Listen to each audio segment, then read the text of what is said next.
At couples therapy, she said, I'm here to figure out if he's worth keeping or if I should find someone better.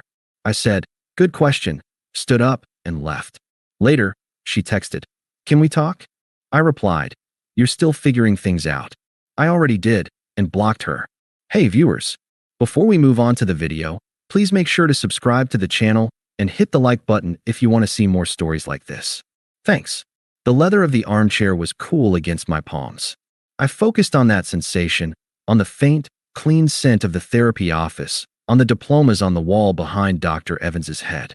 Anywhere but on Mia, sitting a careful 3 feet away in the matching chair, scrolling through her phone. This had been my idea. My last, desperate play. 5 years together, and for the last 6 months, it felt like I'd been living with a polite stranger. Conversations had become logistical briefings. Affection, when it came, felt like a distant cousin of the real thing, a duty, not a desire.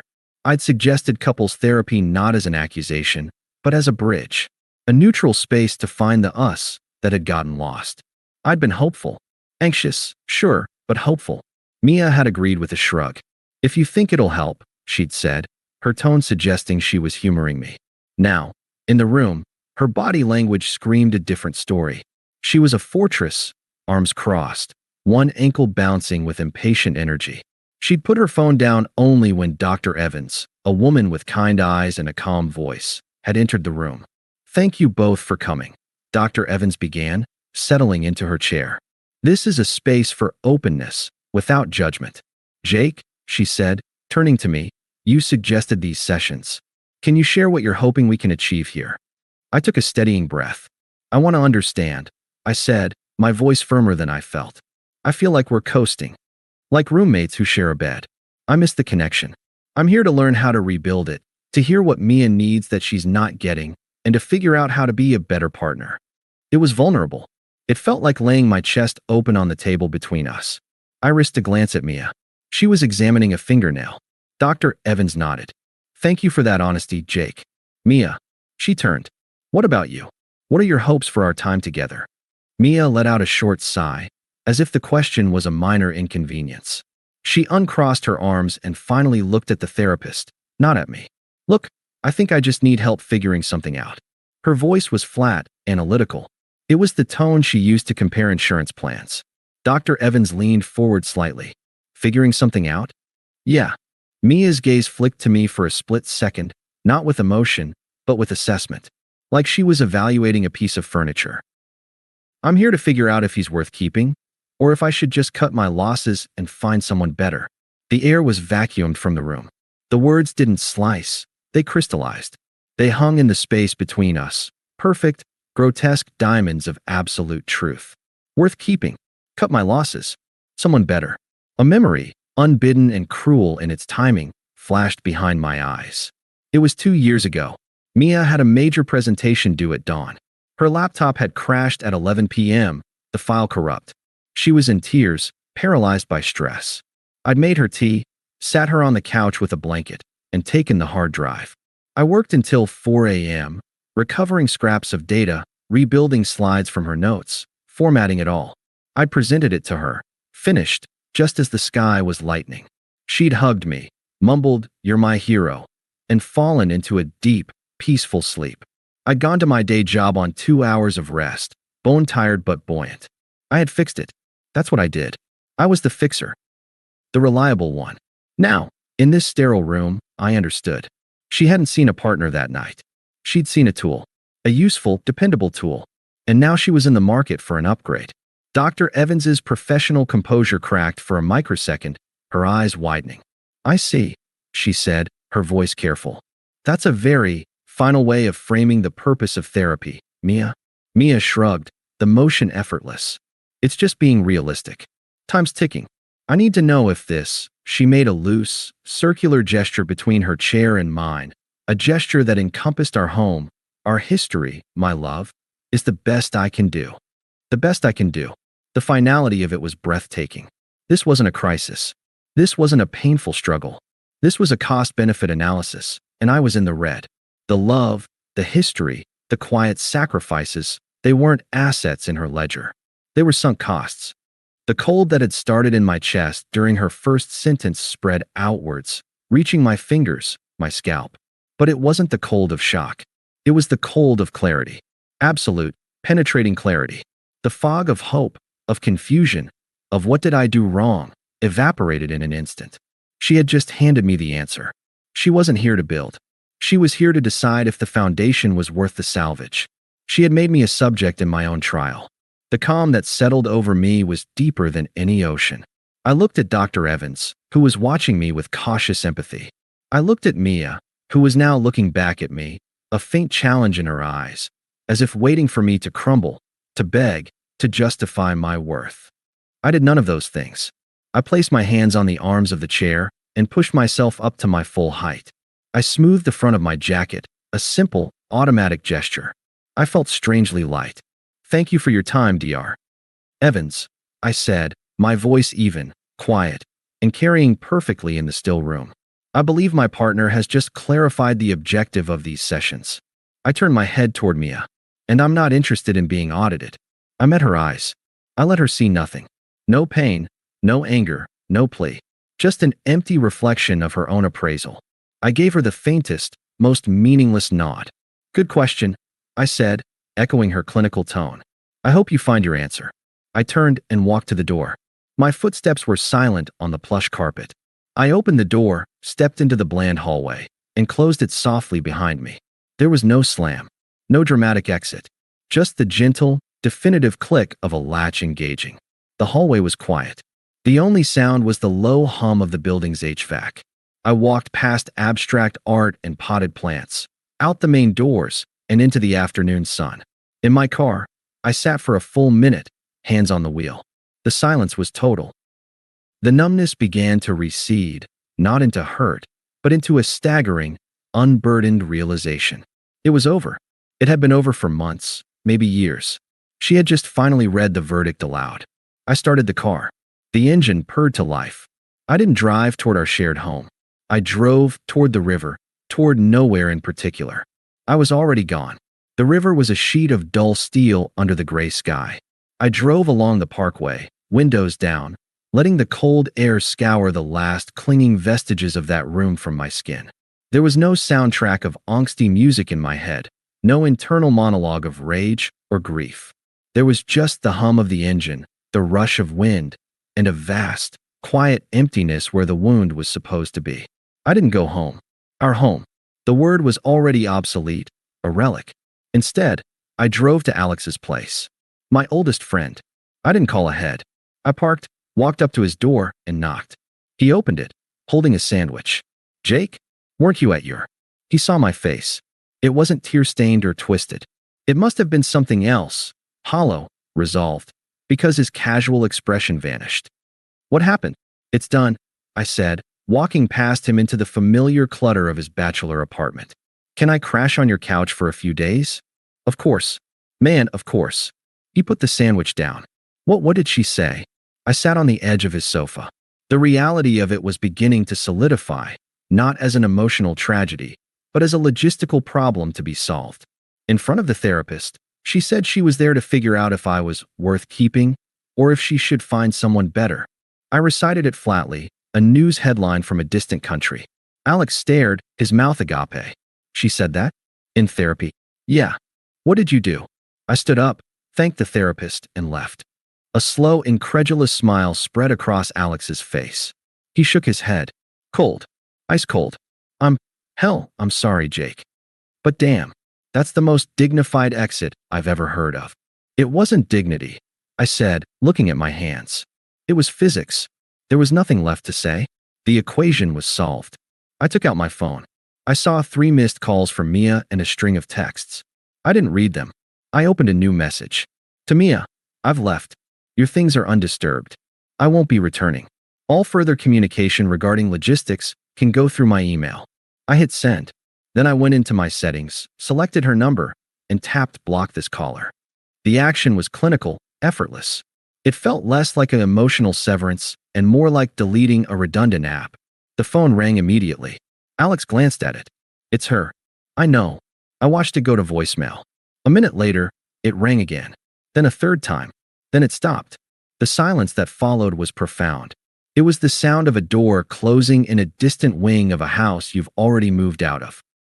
You're not going to, I don't know, get your stuff? Scream at her. Something, Alex asked, still looking shell-shocked. No. I stood up. But I need to go there now. While she's still at the therapist's office, or maybe driving around looking for me. I need a bag. And my documents.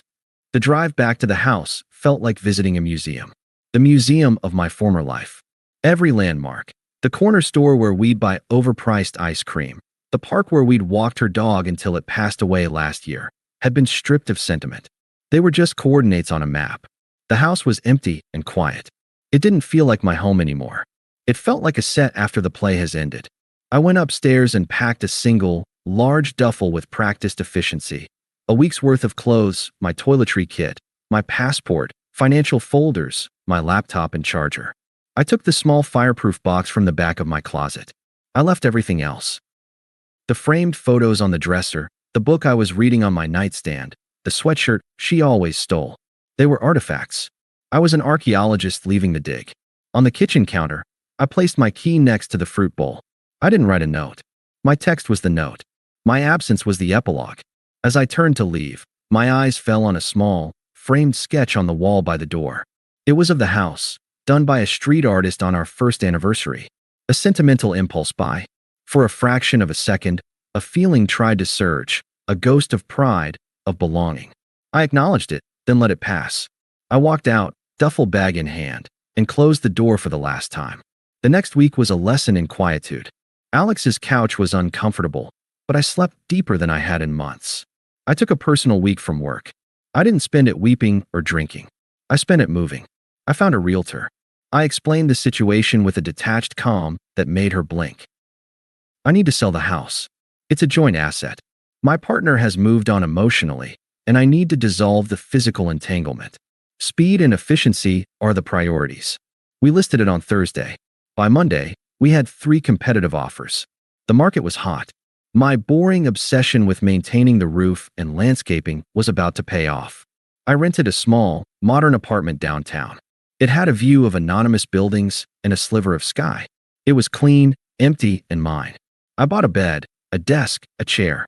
That was it. The emptiness was luxurious. I went back to the gym, not to punch away anger, but to reclaim a rhythm my body had forgotten. The burn in my muscles, the metric of progress on a treadmill screen, was honest.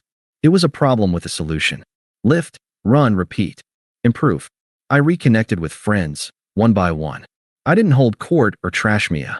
When asked, I said the same thing. It's over. She decided it wasn't working. I agree. My calm unnerved some of them. They were braced for a storm, and I offered them a placid lake. They filled the silence with their own assumptions, which suited me fine. The first ripple of the outside world came via Sarah, a mutual friend who had always been more mine than ours. We met for coffee. "How are you doing, Jake?" she asked, her eyes searching for cracks. "I'm okay. Really. Getting settled. She's telling people you had a nervous breakdown, that you walked out of therapy and just vanished, that you're giving her the silent treatment." I took a sip of coffee. I walked out after she told the therapist she was deciding whether to keep me or trade up.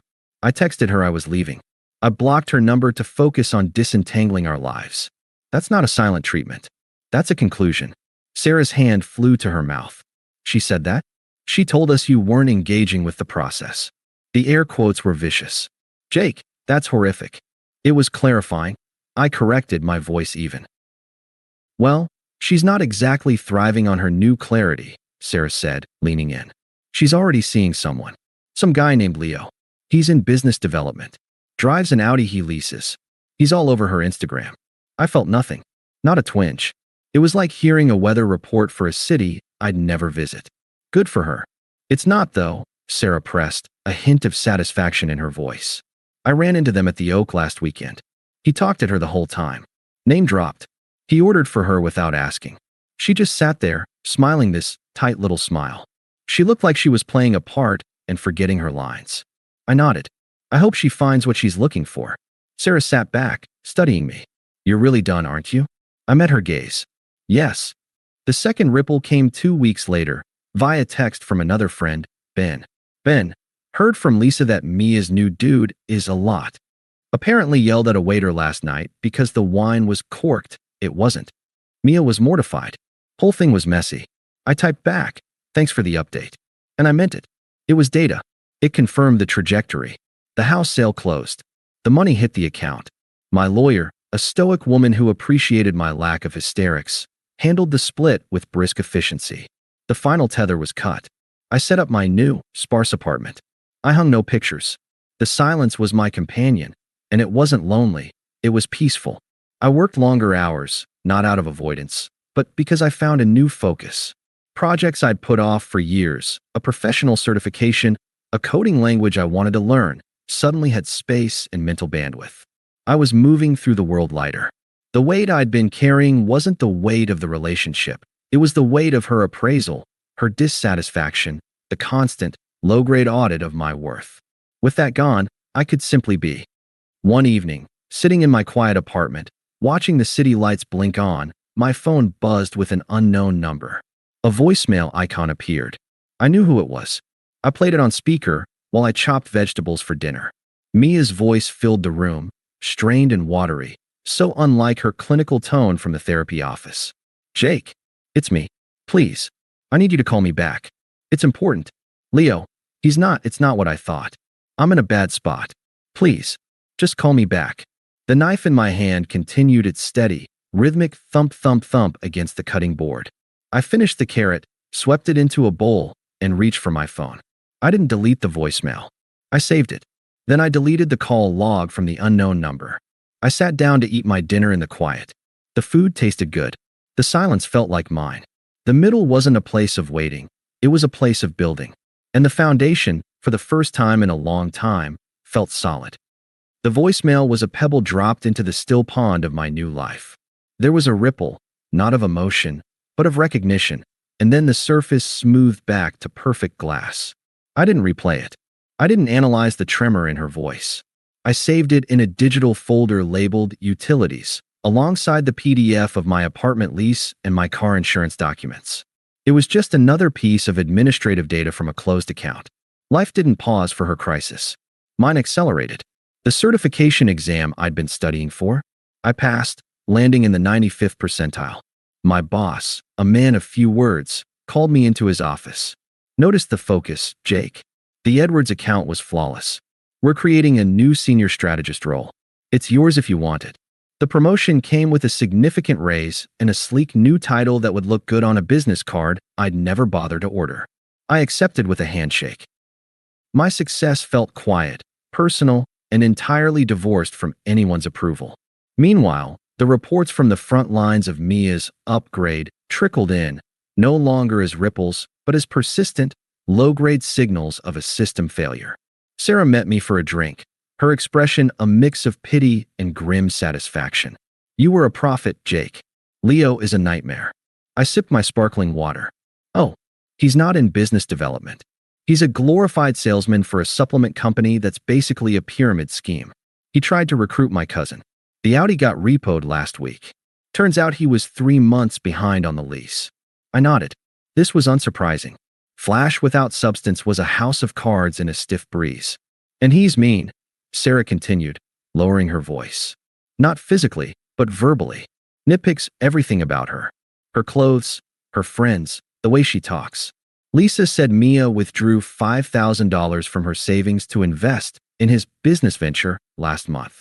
The money's gone. Poof. That's unfortunate, I said, the word bland and neutral. Sarah shook her head. Unfortunate? Jake, she's drowning. She looks 10 years older. All her friends are either fed up with her for ditching you and then complaining, or they're scared of Leo. She's totally isolated. It was a perfect, self-inflicted karma. She had sought someone better, defined by flash and audacity, and found a hollow man who mirrored her own worst instincts. Judgmental, transactional, and fundamentally unstable. She had traded a harbor for a leaky dinghy painted to look like a yacht, and was now shocked to find herself taking on water. The second contact attempt came a few days later, again from an unknown number. A text, this time longer, more narrative. Unknown number, Jake. I know you're getting these. Please. I made a mistake. A huge one. Leo is not the man I thought he was. He's controlling, and the money is all gone. What we had was real. I see that now, so clearly. I'm so sorry for what I said in therapy. I was scared of settling, but I was such an idiot. You were my home. Just call me back. Please. We can fix this. I read it once. The language was telling. What we had was real. Past tense. You were my home. Also past tense. But the plea was for a present rescue. She wasn't nostalgic for me. She was desperate for the safety I represented. The life raft. The fixer. The apology was not for the cruelty, but for miscalculating my utility. I highlighted the entire message and tapped delete. No response. The power in silence is that it offers no ledge for the other person to grip. It is a sheer, frictionless wall. Her social media, which I never sought out, but was shown by a bewildered mutual friend, told its own story. The glossy, filtered photos with Leo had stopped. Now it was a barrage of cryptic, angsty quotes about betrayal, self-discovery, and learning the hard way who's really there for you. The comments were sparse. The facade had cracked, and the audience had moved on. The third attempt shifted in tone.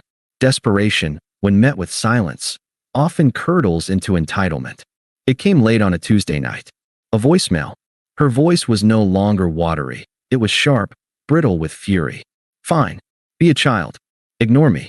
But we need to talk for closure. You don't just get to walk away from 5 years without a proper conversation. That's cowardly. I deserve closure, Jake. Call me. Stop hiding. I played it for Alex, who had become my unofficial archivist of the collapse.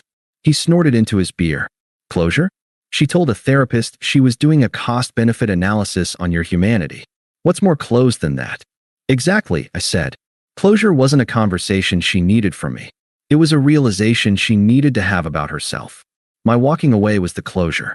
Her demand for a proper conversation was just a last-ditch attempt to re-enter the arena, to force an interaction where she could perhaps manipulate, guilt, or reassert some form of control, to prove she still mattered enough to provoke a reaction. I didn't save this voicemail. I erased it. Her anger was irrelevant noise. The final piece of the karma puzzle clicked into place via a local business news alert I followed. Local supplement company Vitality Max, raided by state authorities, pyramid scheme allegations. I clicked the article. There, in a grainy screenshot from the company's own website, was a familiar smarmy face, Leo, posing with a thumbs up next to a tower of protein powder tubs. The article detailed the fraudulent recruitment structure, the false health claims, and the impending lawsuits against its top ambassadors. A text from Ben arrived minutes later. Did you see the news? That's Leo's business. Total scam. He's gonna get sued into oblivion. I typed back. I saw. Thanks. I imagined the scene at whatever apartment they shared. The panic. The recriminations. The final, devastating confirmation that her better was not only abusive, but a literal fraud. Her judgment, her entire new identity built on this choice, was now publicly, legally, and financially annihilated. It was the ultimate mirror.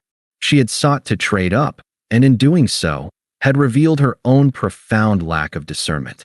The world now saw it, too. My own life, in stark contrast, felt like a smooth, upward trajectory.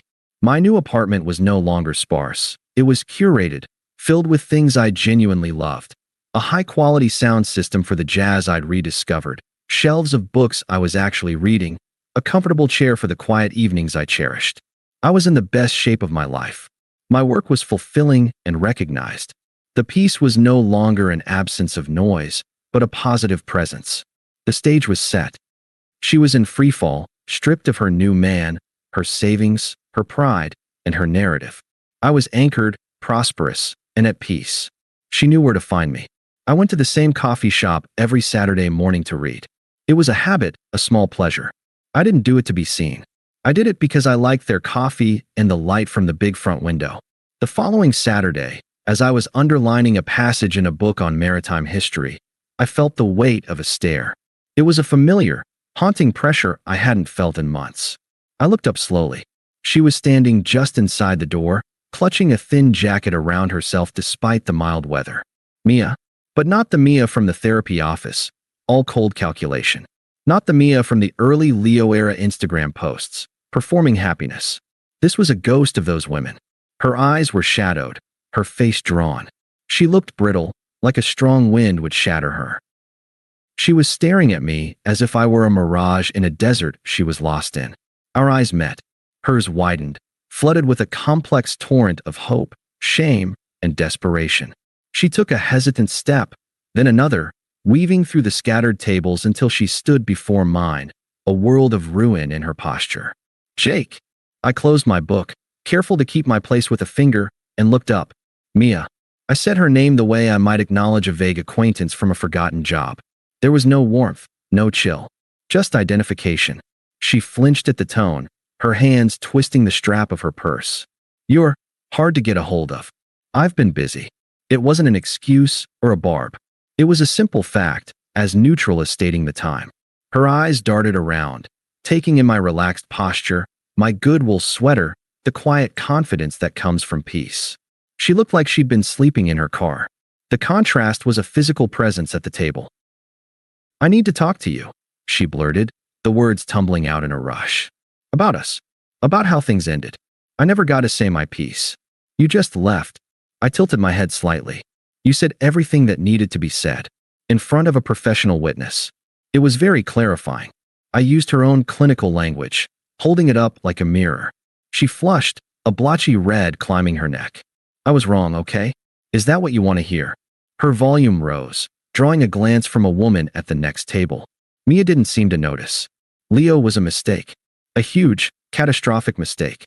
I was a mistake. She leaned forward, her eyes pleading now. "What we had, it was special. It was real. Don't you think we owe it to ourselves to try and talk this out? To see if there's anything left? After 5 years, we at least deserve that." She was performing. The script was different, desperation instead of disdain, but the stage was the same. She was still trying to direct the scene, to force a dialogue where she could negotiate her way back to safety. I placed my book down on the table. I gathered my phone, my wallet, my keys. The actions were slow, deliberate, final. I stood up, and for the first time, I looked at her from a position of not just emotional, but physical height. The power dynamic was no longer a concept. It was a fact in the space between us. Her face was upturned, a mask of hope and fear. She was waiting for the lifeline. I looked at her and let her see the absolute, unclouded emptiness in my eyes. There was no hatred there to hold on to, no lingering love to rekindle. There was nothing. She was looking into a quiet, sunlit room where she no longer had a place, or even a memory. "You told Dr. Evans," I began, my voice calm, firm, and lethally clear, "that you needed to figure out if I was worth keeping." I paused, letting the grotesque memory of that sentence hang in the coffee-scented air between us. She blanched, her mouth opening slightly. "It took me about 10 seconds after you said that," I continued, my tone conversational, almost gentle, "to figure out you weren't." She recoiled as if slapped. The hope in her eyes shattered, replaced by a dawning horror. "You're still figuring things out, Mia?" I gave her a small, meaningless nod. It was the same nod I'd given her in the therapist's office. A period at the end of a sentence. I already did. I didn't wait for a reply.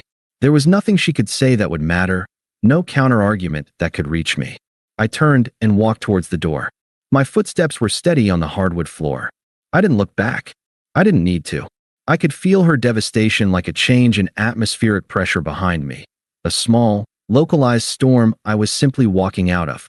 I pushed open the door and stepped into the bright, ordinary Saturday morning. The air outside was fresh. I took a deep breath, feeling the sun on my face. The encounter hadn't rattled me. It had rinsed me. The last ghost was laid to rest. My phone buzzed in my pocket. An hour later, sitting in a park, I checked it. A torrent of texts from another new number, a chaotic spill of emotion, apologies, accusations, more pleas, then finally, fury.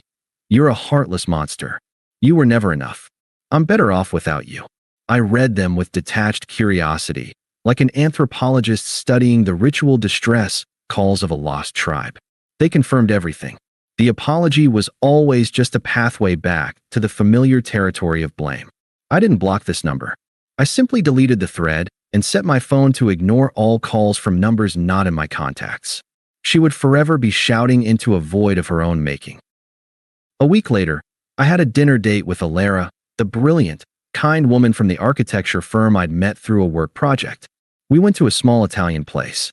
Over shared tiramisu, she asked. So, what did you do today? Had a very good coffee, I said, smiling. Finished a book.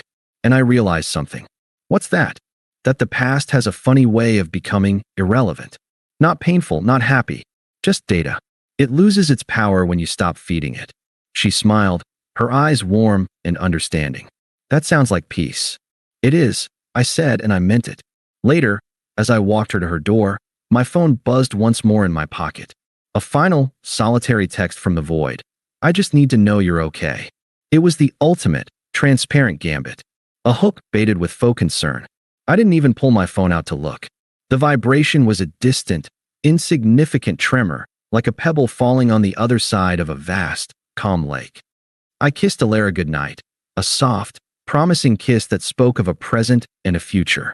As I walked back to my car, the night air cool and clean, I thought of Mia not with anger or pity, but with the same indifference I'd feel for a character in a book I'd closed long ago. The plot was resolved. The lesson was learned. The story was over. My story, however, was just beginning. And she was not in it. Thanks for watching. Make sure to subscribe to the channel and hit the like button. What do you think about this story? Share it in the comments.